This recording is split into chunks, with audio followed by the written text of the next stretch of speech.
എബ്രാഹത്തിന് വന്ന ആദ്യത്തെ പരാജയമാണത്.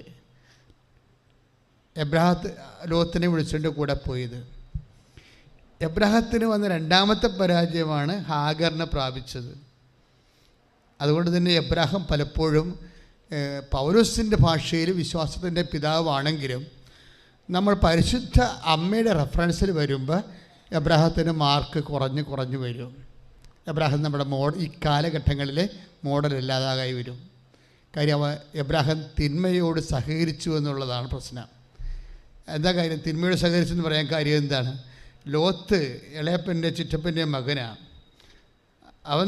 അവനെ കൊണ്ടുപോകുന്നപ്പോൾ അവൻ ദൈവവുമായിട്ട് അവന് സഹകരിക്കാൻ പറ്റുന്ന ഒരു മാനസികാവസ്ഥയിലല്ലായിരുന്നു ലോത്ത് ഒരിക്കലും അങ്ങനെ ആയിട്ടില്ല. ലോത്തിൻ്റെ വഴിയാണ്.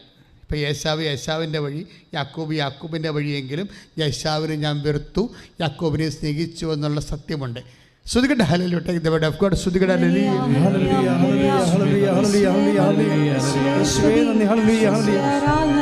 യേശുവേ മഹത്വം മഹത്വം മഹത്വം. റോമ 9:13.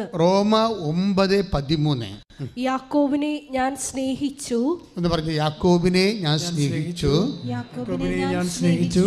ഏസാവിനെ ആകട്ടെ ഞാൻ വെറുത്തു എന്നാണല്ലോ